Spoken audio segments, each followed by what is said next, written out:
Ja, willkommen zu einem neuen Video von mir. Schön, dass ihr wieder alle eingeschaltet habt. Wie ihr im Titel und im Thumbnail schon sehen konntet, baue ich mir heute für meinen Frästisch so einen Fräsanschlag mit Absaugung. Gleich vorneweg, den Fräsanschlag werde ich 1:1 vom Let's Bastel nachbauen.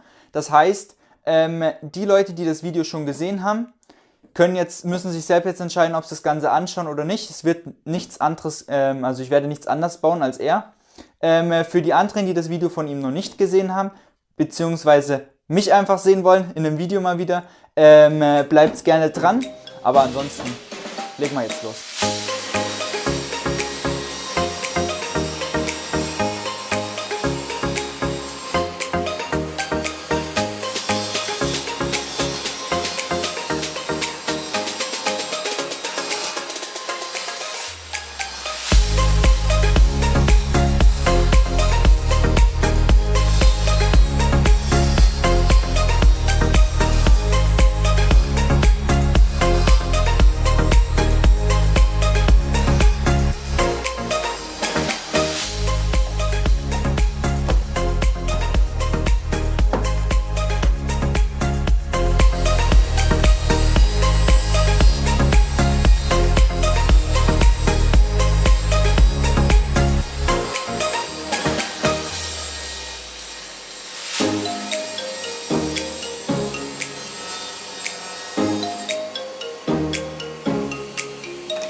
So, jetzt sind hier die 4 Seitenteile fertig.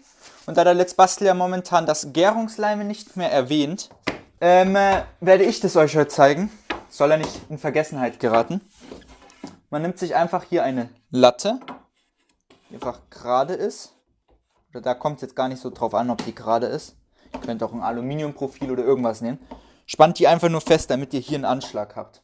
Dann nehmen wir uns hier unsere Seitenteile und legen die halt nicht so. Legen die so einmal hin.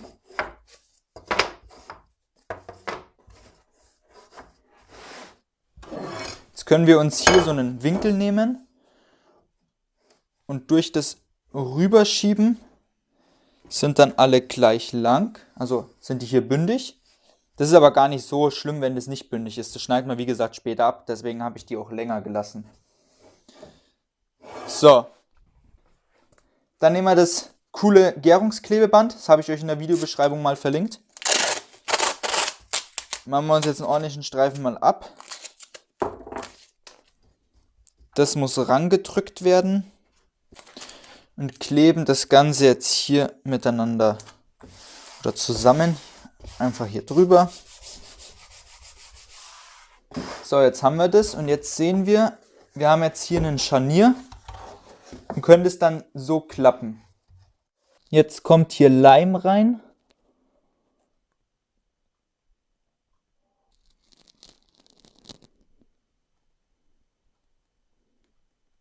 Und jetzt können wir das Ganze wie so ein Scharnier einfach zusammenklappen. Allerdings hier oben bei dem obersten kein Leim drauf, weil wir wollen später noch was hier reinkleben. Deswegen lassen wir den oben einfach offen, damit wir da später noch dran kommen. Jetzt nehmen wir uns wieder Klebeband, kleben das hier fest oder können es ruhig mal hier machen. Und jetzt müssen wir einmal anziehen und so runterkleben. Einfach. In der Zwischenzeit, wo das Ganze hier trocknet, kümmern wir uns um diese Fläche und um diese Fläche. Und zwar wird hier später ein HT-Rohr sein, wo man dann absaugt. Das Ganze wird dann noch gekürzt auf die Länge ungefähr, so lang ungefähr. Und das kommt hier rein. Schade, das geht jetzt nicht, ach egal. Auf jeden Fall, ihr müsst euch das so vorstellen, kommt dann ja hier rein. Da brauchen wir hier einen Deckel, wo das HT-Rohr durchkommt. Und auf der Seite auch einen Deckel, aber einen Zun-Deckel. Den werde ich jetzt zurechtschneiden. Den werde ich ganz ein bisschen größer machen als die Fläche. Das werden wir dann später mit dem Bündigfräser abfräsen. Die 2 Sachen mache ich jetzt mal.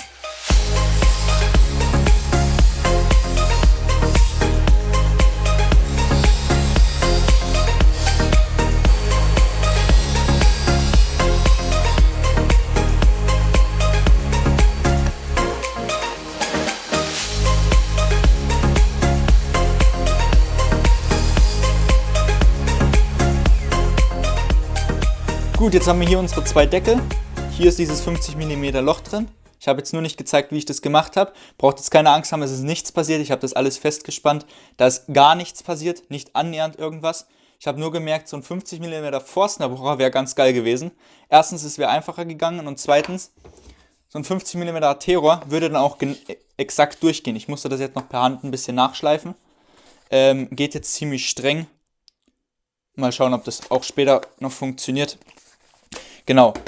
Die zwei brauchen wir erst später, weil erst leimen wir das Ganze zusammen und dann schneiden wir das nochmal auf die richtige Länge zu.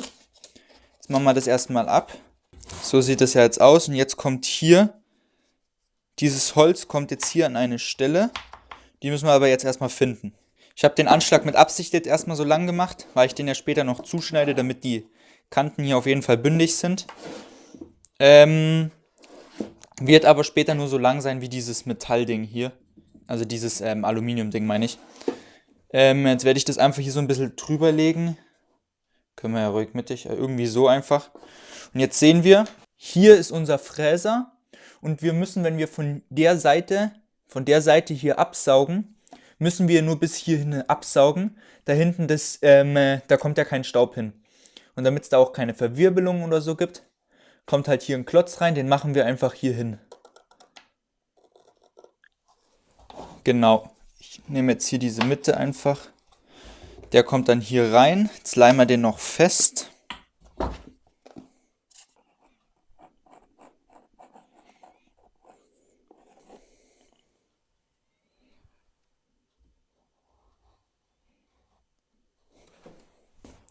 Und dann leimen wir noch den Deckel oben dran. Schieben wir jetzt einfach hier Leim drauf.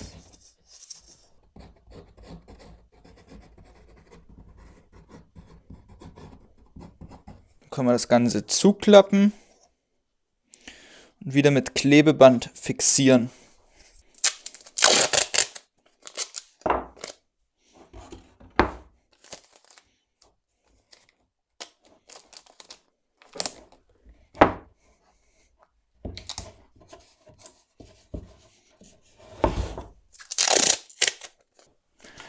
Gut, jetzt ist das Ding soweit trocken. Jetzt längen wir es mal auf die richtige Länge ab.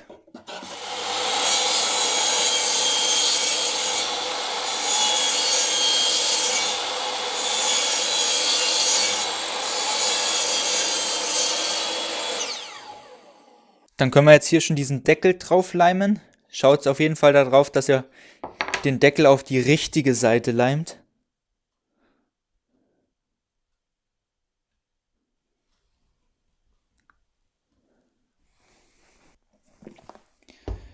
So, und hier ist es ja wie gesagt kein Problem, wie ihr den drauf leimt.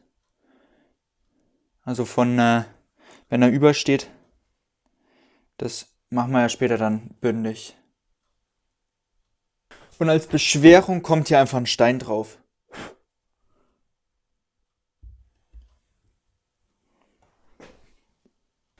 Wenn die Deckel jetzt mal trocken sind, können wir die mit dem Bündigfräser bündig fräsen. Dann sieht das richtig schön aus.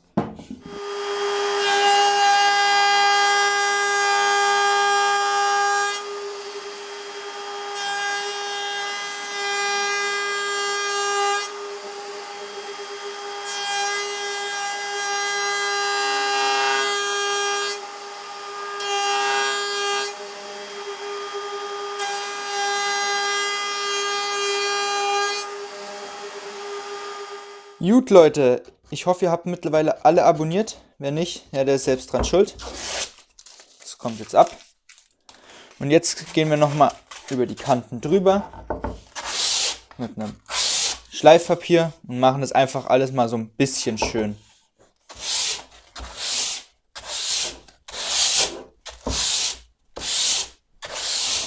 Gut, jetzt müssen wir uns um diese Befestigung kümmern, damit der Anschlag auch hier dran bleibt. Und dafür habe ich hier in dem Parallelanschlag von der Tischkreissäge 3 Löcher. Ich benutze das Loch und das Loch.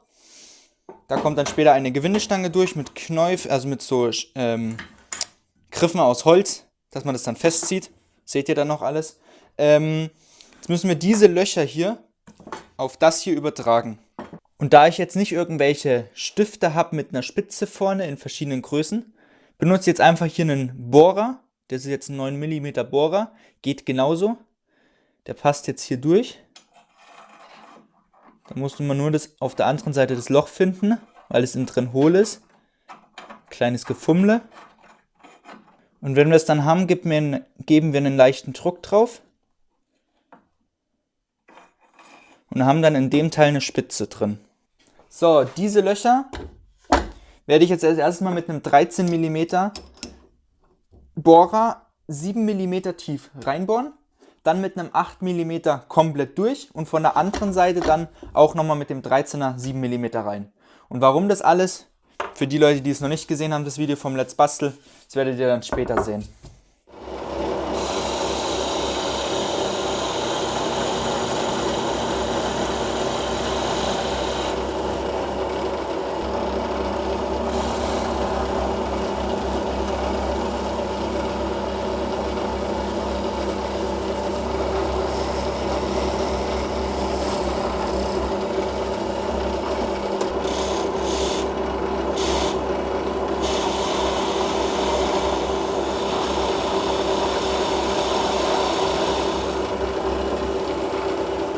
Nachdem wir jetzt diese Löcher hier gebohrt haben, brauchen wir jetzt hier in der Mitte noch einen Ausschnitt, um abzusaugen und um später, zeige ich euch dann noch, Falze zu fräsen. Ist auch halt ganz nützlich, wenn man dann sowas hat.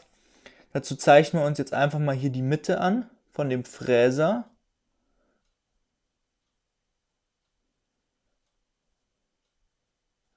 So, hier wird die Mitte sein. Und jetzt bohren wir hier und hier unten einmal mit einem 40 mm Forstner Bohrer rein.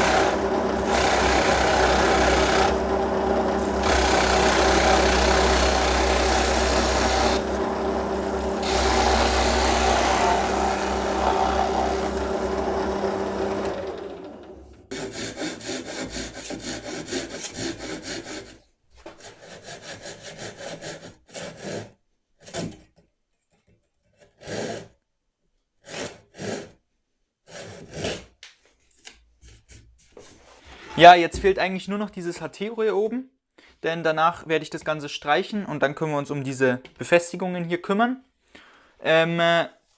Ich habe jetzt dieses HT-Rohr hier oben leicht angeschliffen, werde das dann mit ganz normalem Holzleim reinkleben. Mal schauen, wie viel Platz der Holzleim hat, weil das geht so streng rein,